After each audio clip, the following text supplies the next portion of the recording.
Subscribe to our channel and press the bell icon for the latest updates. Prabhas హీరోగా ప్రశాంత్ నీల్ దర్శకత్వంలో తెరకెక్కిన సలార్ ఎట్టకేలకు ప్రేక్షకుల ముందుకు వచ్చేసింది. నిజానికి కేజీఎఫ్ సిరీస్ సృష్టికర్త ప్రశాంత్ నీల్ తో ప్రభాస్ సినిమా అనగానే సినిమా మీద అనూహ్యంగా అంచనాలు ఏర్పడ్డాయి. అయితే సరైన అప్డేట్స్ ఇవ్వకుండా సినిమా రిలీజ్ డేట్లు మారుస్తూ సినిమా మీద ప్రభాస్ అభిమానులతో పాటు సాధారణ ప్రేక్షకుల్లో ఆ అంచనాలను తగ్గించే ప్రయత్నం చేసిన రిలీజ్ ట్రైలర్ మాత్రం ఆ అంచనాలను రెట్టింపు చేసింది. హోంబుల్ ఫిలిమ్స్ పతాకంపై విజయ్ కిరంగదూర్ నిర్మించిన ఈ సలార్ సినిమా ఈ రోజు ప్రేక్షకుల ముందుకు వచ్చేసింది. అమెరికా ప్రీమియర్ షో సహా హైదరాబాద్ లో కూడా 1 గంట షోలు పడ్డాయి. మరి సినిమా ఎలా ఉంది అనేది రివ్యూలో చూద్దాం పదండి. కథ: అమెరికాలోని పుట్టి పెరిగిన ఆద్య తన తండ్రికి తెలియకుండా ఇండియా వస్తుంది. ఇండియా వచ్చిన వెంటనే ఆమెను కిడ్నాప్ చేసేందుకు పలు గ్యాంగులు ప్రయత్నిస్తూ ఉంటాయి. అయితే ఆమెను రక్షించగలిగేది ఒక్కడే అని భావించి అస్సాం బర్మా బోర్డర్లో ఉన్న బొగ్గుగనులో పనిచేసే దేవరథ అలియాస్ దేవా ప్రభాస్ వద్దకు వెళ్తారు.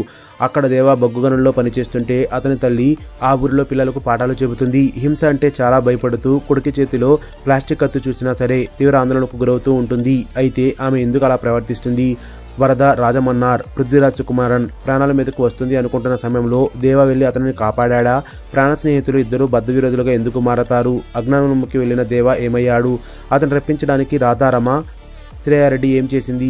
ఈ కథలో కన్సర్ అధినేత రాజమన్నార్ పాత్ర ఏమిటి? లాంటి విషయాలు తెలియాలంటే బిగ్ స్క్రీన్ మీద సినిమా చూడాల్సిందే. విశ్లేషణ: ప్రశాంత్ నీల్ సినిమా అంటేనే ఎలివేషన్స్ కి కేర్ ఆఫ్ అడ్రస్. కేజీఎఫ్ సినిమాలో చూసి వాటిలో వచ్చే ఎలివేషన్స్ చూసి ప్రశాంత్ నీల్ కు అభిమానులుగా మారిన వాళ్లే ఎక్కువ ఉంటారు. అలాంటి Prashanth Neel Indian first pan India star Prabhas కాంబోలో సినిమా అంటే సాధారణంగానే అంచనాలు వేరే లెవెల్లో ఉంటాయి. ఆ అంచనాలు ఏమాత్రం తగ్గకుండా చూసేందుకు ప్రశాంత్ నీల్ తన 100% ఎఫెక్ట్ పెట్టాడు.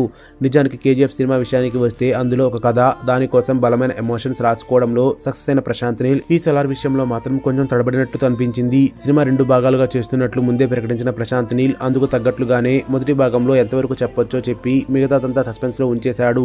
నిజానికి కేజీఎఫ్ సినిమాకి ఈ సినిమాకి ఏదో లింక్ ఉందని అందరూ భావిస్తూ వచ్చారు. కానీ సినిమాలో అలాంటి లింక్ ఏమీ లేదు. కానీ చాలా సిమిలర్ పాయింట్స్ కనిపించాయి. కేజీఎఫ్ 1, 2 కుర్చీ కోసమే జరిగాయి. సలార్ సినిమా కూడా దాదాపు అలాగే జరుగుతుంది. కానీ కేజీఎఫ్ లో తన తల్లికి ఇచ్చిన మాట కోసం యష్ పోరాడితే ఇక్కడ స్నేహితుడికి ఇచ్చిన మాట కోసం ప్రభాస్ యుద్ధానికి దిగుతాడు. సలార్ లో ప్రభాస్ ఎలివేషన్ కోసం గట్టిగానే కష్టపడ్డాడు. కానీ ఎందుకో ప్రశాంత్ ఈ సినిమా కథ మీద కానీ కథనం మీద కానీ పెద్దగా ఫోకస్ పెట్టినట్లు అనిపించలేదు. సెకండ్ హాఫ్ కి వెళ్లే వరకు అంతా సస్పెన్స్ గా ఏం జరుగుతుందో అర్థం కాకుండా నడిపించిన ఆయన సెకండ్ హాఫ్ కి వెళ్ళాక అసలు కథ చెప్పడంలో ప్రేక్షకులు ఆసక్తి తగ్గుతూ వస్తుంది.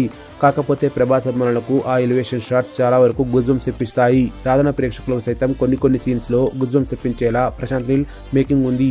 కథనం విషయంలో మరింత కేర్ తీసుకుని ఉంటే ఎక్కడా వంక పెట్టే అవసరం లేకుండా ఉండేది. అంతేకాదు సినిమా కథ సగటు ప్రేక్షకుడికి అర్థమవుతుందా అంటే అవుననే చెప్పలేని పరిస్థితి. నటీనటుల విషయానికి వస్తే ప్రభాస్ 1 మ్యాన్ షో లాగా ఈ సినిమా అనిపించింది. మరీ ముఖ్యంగా కొన్ని సీన్స్ లో అయితే ప్రభాస్ కళ్ళతో నటించి బలా అనిపించారు. ఈ సినిమాకి ప్రభాస్ తప్ప మరో ఆప్షన్ ఆలోచించలేము అనే అంతలా ప్రభాస్ స్క్రీన్ మొత్తానికి ఆక్రమించేశారు. యాక్షన్ సీక్వెన్స్ లో ప్రభాస్ చిరగదీశాడని చెప్పవచ్చు. ఒక్క మాటలో చెప్పాలంటే ప్రభాస్ తన విశ్వరూపాన్ని ఈ సినిమా ద్వారా ఆవిష్కరించారు. ప్రభాస్ తర్వాత ఆ స్థాయిలో స్క్రీన్ స్పేస్ దక్కించుకున్నట్టు పృథ్వీరాజ్. ఆయన కూడా ప్రభాస్ తో కొన్ని సీన్స్ లో పోటాపోటీగా నటించడంలో ఎలాంటి అతిశయోక్తి లేదు. ఇక ఈశ్వరీరావు కూడా తన అనుభవాన్ని స్క్రీన్ మీద చూపించింది. శృతి హాసన్ కి తగ్గ రోల్ కాదు కానీ ఉన్నంతలో పర్వాలేదు. మహిం గోపి, జగపతి బాబు, బాబీ సింహ, ఝాన్సీ, శ్రీయారెడ్డి, రామచంద్రరాజు, జాన్ విజయ్, బ్రహ్మాజీ, ఎంఎస్ చౌదరి, టీను ఆనంద్ లాంటి వాళ్ళు తమ పాత్రల పరిధి మేరకు నటించారు. సినిమాటోగ్రఫీ అంతా ప్రశాంత్ నీల్ ఫార్మాట్ లోనే అనిపించింది. కాస్త కలర్ ప్యాలెట్స్ ఎక్కువగా ఉపయోగించి ఉంటే బాగుండేది అనిపించింది. బ్యాక్గ్రౌండ్ స్కోర్ తో అర్పించారు కానీ పాటల్లో మాత్రం పెద్దగా గుర్తుంచుకోదగినవి లేవు. ఎడిటింగ్ కూడా కాస్త క్రిస్పీగా కట్ చేయొచ్చు. నిడి విషయంలో జాగ్రత్తలు తీసుకుంటే బాగుండేది. ఫైనల్ గా సలార్ లో ప్రశాంత్ నీల్ ఎలివేషన్స్, ప్రభాస్ యాక్షన్ అదుర్స్. కథపై అంచనా లేకుండా థియేటర్కు వెళితే ఎంజాయ్ చేసే అవకాశం ఉంది. న్యూస్ అప్డేట్స్ కోసం బెల్ ఐకాన్ ప్రెస్ చేయండి. అప్డేట్ రాగానే నోటిఫికేషన్ మీకు అందుతుంది. మర్చిపోకండి.